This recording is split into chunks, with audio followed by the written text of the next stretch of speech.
Hello friends, welcome to Preethi channel. இன்றைக்கி என்ன ரெசிபின்னு பார்த்தீங்கன்னா, சுட சுட சாதத்தோடலாம் ஊற்றி சாப்பிட்ற மாதிரி சின்ன வெங்காயம் பூண்டு குழம்பு தாங்க செய்ய போகிறோம். இது நல்லெண்ணெய் சேர்த்து செய்யும்போது டேஸ்ட் இன்னமும் சூப்பராக இருக்குங்க. இதுக்கு சைட் டிஷ் பார்த்தீங்கன்னா ஒரு அப்பளம் இருந்தாலே போதும். நான் பார்த்தீங்கன்னா இன்றைக்கி ஒரு காலிஃப்ளவர் சில்லியோட ஒரு பீட்ரூட்டோட தான் இதை சாப்பிட போகிறேன்.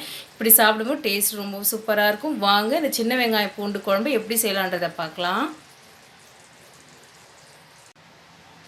சின்ன வெங்காயம் பூண்டு குழம்பு செய்ய பார்த்தீங்கன்னா 100 கிராம் அளவுக்கு சின்ன வெங்காயத்தை தோல் உரித்து எடுத்து வச்சுருக்கேன். ஒரு கைப்பிடி அளவுக்கு பூண்டை உரித்து வச்சாச்சு. கொஞ்சமாக கருவேப்பிலை எடுத்து வச்சாச்சு.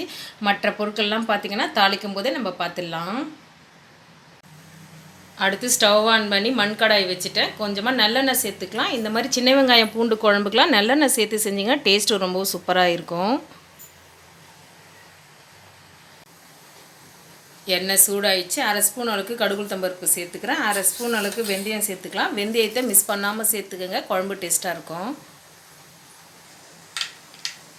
கடுகும் வெந்தயம் பார்த்திங்கன்னா பொரிஞ்சு வந்துடுச்சு. தாளிப்பு வடகத்தை கொஞ்சமாக சேர்த்துக்கிறேன். தாளிப்பு வடகம் சேர்த்து குழம்பு வச்சிங்கன்னா டேஸ்ட் இன்னமும் நல்லாயிருக்கும். சின்ன வெங்காயம் பூண்டு நல்லா சேர்த்து செய்யும்போது சுட சுட சாதத்தோடு வச்சு சாப்பிட்டிங்கன்னா டேஸ்ட் இன்னும் சூப்பராக இருக்குங்க. அடுத்தது சின்ன வெங்காயத்தை இதோடு சேர்த்துக்கிறேன்.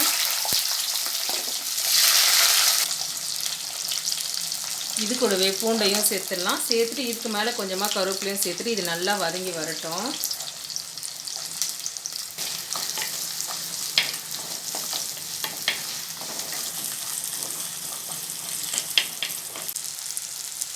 எண்ணெயிலே வெங்காயத்தை நல்லா வதக்கியாச்சு. ஒரு பெரிய தக்காளியை பொடியாக கட் பண்ணி வச்சுருக்கேன், இதோடு சேர்த்துட்றேன். தக்காளி நல்லா குழைவாக மசிஞ்சு வரட்டும்.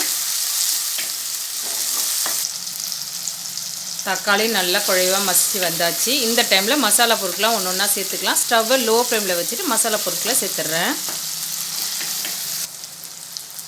வீட்டில் அரைச்ச குழம்பு மிளகாய் தூள் பார்த்திங்கன்னா 2 ஸ்பூன் அளவுக்கு நான் சேர்த்துக்கிறேன். தனியாத்தூள் பார்த்திங்கன்னா ஒரு 3/4 ஸ்பூன் அளவுக்கு சேர்த்துக்கலாம். தனி மிளகாய் தூள் ஒரு 3/4 ஸ்பூன் அளவுக்கு சேர்த்துக்கிறேன். இந்த குழம்புக்கு தேவையான உப்பை இதோடு சேர்த்துடலாம்.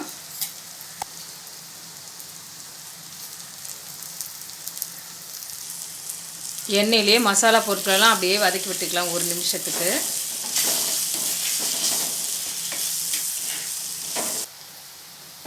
ஒரு பெரிய நெல்லிக்காய் சைஸ் அளவுக்கு புளி தண்ணியாக கரைச்சி வச்சுருக்கேன், இதோடு சேர்த்துட்றேன். குழம்ப கலரி கொடுத்துட்டு இந்த டைமில் உப்பு காரம் எல்லாத்தையும் நம்ம செக் பண்ணிக்கலாம்.